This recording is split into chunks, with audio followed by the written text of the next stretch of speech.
সংবাদ মাধ্যমের বন্ধুরা যারা এসেছে সবাইকে স্বাগত এবং ধন্যবাদ জানাই যে আজকে আপনারা এখানে এসেছেন। আমাদের কিছু কিছু বিষয় আমাদের দপ্তর থেকে urban development and municipal affairs থেকে আমাদের পুরো টিম আজকে এসেছে। আমরা সকালেই এসেছি এবং আপনারা জানেন যে আমরা 1 মাস আগে এসেছিলাম। আমরা তার রিভিউ মিটিং করতে এসেছি এবং আজকে প্রথম আমরা মুখোমুখি যে প্রোগ্রামটি আমরা আমাদের দপ্তর থেকে করি, যেখানে সাধারণ মানুষের যারা আরবান এরিয়াতে রয়েছেন তাদের সমস্যার কথা শুনি, তাদের আইডিয়া পরামর্শ কথা আমরা দ্রুত আমরা শুরু করতে চলেছি। মাননীয় বিধায়িকা শিখা চ্যাটার্জির অনুরোধে আমরা ডাবগ্রাম ফুলবাড়িকেও পৌরসভার উন্নীত করার কথা চিন্তা করছি এবং করব। নাম্বার 2, শিলিগুড়িকে স্মার্ট সিটি হিসেবে গড়ে তোলা। স্মার্ট সিটি বলবো না, Siliguri is part of Himalayan hill city. সেটাতেও এই স্মার্ট সিটির মতনই ডেভেলপমেন্ট হবে। এর ফলে নাগরিকদের জীবনযাপন অপেক্ষাকৃত আরামপ্রদ এবং সুবিধাজনক হবে। এর ফলে শিলিগুড়ি বাণিজ্য কেন্দ্র হিসেবে আরো প্রসার লাভ করবে। ইউআইডিএফ প্রকল্পের অধীনে 30 কোটি টাকা ব্যয়ে কুচবিহার শহরের নিকাশি ব্যবস্থা পুনর্গঠন করা হবে। নাম্বার 4, ইউসিএফ মানে আরবান চ্যালেঞ্জ ফান্ড প্রকল্পের অধীনে যেটা বলছিলাম, দার্জিলিং, কালিম্পং, শিলিগুড়িতে মাল্টি লেভেল কার পার্কিং তৈরি করা হবে। নাম্বার 5, শিলিগুড়ি এবং জলপাইগুড়িতে ভারত পেট্রোলিয়ামের সঙ্গে সিবিজি প্লান্ট তৈরি হবে। এর ফলে দৈনন্দিন বর্জ্য পদার্থ প্রক্রিয়া কারণ তাড়াতাড়ি হবে।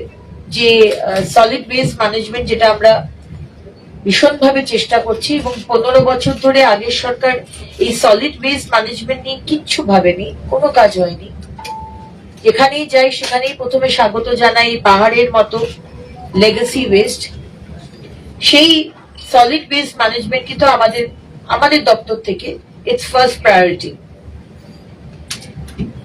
উত্তরবঙ্গের প্রতিটি শহরে আধুনিক বাস স্টপ তৈরি করা হবে। আধুনিক বাস স্টপ গুলো এরকম হবে যে তাতে সোলার প্যানেল থাকবে এবং সেই সোলার প্যানেল দিয়ে বাস স্টপের পিছন দিকে আগের মুখ্যমন্ত্রী নিজের ছবি লাগিয়েছিলেন। আমরা সেটিকে ডিজিটাল অ্যাডভার্টাইজমেন্টের জন্য ইউজ করব। সেই রেভিনিউ ইউএলবি তে যাবে, পৌরসভাগুলোতে যাবে। সেখানে বাস কোন সময় আসছে তার টাইমিং থাকবে। আপনার মোবাইল চার্জারের চার্জিং পয়েন্ট থাকবে। কোন বাস স্টপে ওয়াটার ভেন্ডিং মেশিন বা সফট ড্রিঙ্কস ভেন্ডিং মেশিন থাকবে। বসার জায়গা থাকবে কমফোর্টেবল, শোয়ার জায়গা থাকবে না। এখন বেশিরভাগ ক্ষেত্রে দেখি সব শুয়ে আছে, ঘুমাচ্ছে, সেটা থাকবে না, বসার জায়গা থাকবে। এবং যদি বাচ্চার মাকে যদি ছোট নিউবর্ন বেবিকে নাপি পাল্টাতে হয় তাহলে তার টেবিলও থাকবে। এবং এই বাস স্টপ গুলোর দুপাশে হ্যাঙ্গিং গার্ডেন থাকবে, যেরকম আমরা দেখি আজকাল আমরা ব্রিজের তলায় যে পিলার্স গুলো সেগুলোকে আমরা হ্যাঙ্গিং গার্ডেন দিয়ে অনেক জায়গাতে কলকাতায় বিশেষত আমরা ডেকোরেট করার চেষ্টা করছি। তো এই বাস স্টপের দুধারে হ্যাঙ্গিং গার্ডেনও থাকবে। মন্দিরের ব্যবহৃত ফুল থেকে ধূপকাঠি এবং আবির তৈরির প্রকল্প নেওয়া হয়েছে।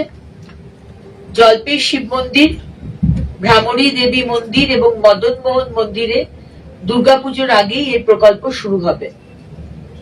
নাম্বার 8, জলপাইগুড়ি জল প্রকল্পের পাশের 5টি গ্রাম পঞ্চায়েতকেও আমরা জল দেব।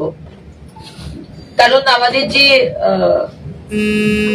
আমাদের আরবান এরিয়ার মধ্যে আসছে না, কিন্তু তার সত্ত্বেও আমাদের যে কাজটা চলছে সেটা ওদের পঞ্চায়েত এরিয়াতেও চলছে, যা মানে ইন্টারফিয়ার করছে। সেজন্য আমরা ডিসাইড করেছি যে জল প্রকল্পটা হচ্ছে সেখান থেকে আমরা এই 5টি গ্রামকেও আমরা জল দেব। নাম্বার 9, মিরিকের 3টে এসটিপি প্রকল্প এই বছরের মধ্যেই শেষ হবে। মিরিক লেক এবং সন্নিহিত অঞ্চলকে সুন্দর করে গড়ে তোলা হবে। আমার ইচ্ছে আমরা কলকাতা দিয়ে কলেজ স্ট্রিটকে যেভাবে আমরা অক্সফোর্ড স্ট্রিটের, লন্ডনের অক্সফোর্ড স্ট্রিটের মতো সুন্দর করার চেষ্টা করছি, সেরকম ভাবে মিরিক লেকের যে পাশের যে জায়গাটা সেটাকেও ভীষণ সুন্দরভাবে বিউটিফিকেশন করে আমাদের এটা ডেভেলপ করার প্ল্যানিং এর মধ্যে রয়েছে। ভারত সরকারের সহযোগিতায় শিলিগুড়ি সহ 5টি পাহাড়ি শহরকে ট্যুরিস্টদের কাছে আকর্ষণীয় করার লক্ষ্যে বিশেষভাবে গড়ে তোলা হবে, যেমন ট্রাফিক ব্যবস্থা, পানীয় জল, কনজারভেন্সি, ওয়াটার লগিং, এই সমস্ত কাজগুলিকে বিশেষভাবে জোর দেওয়া হবে।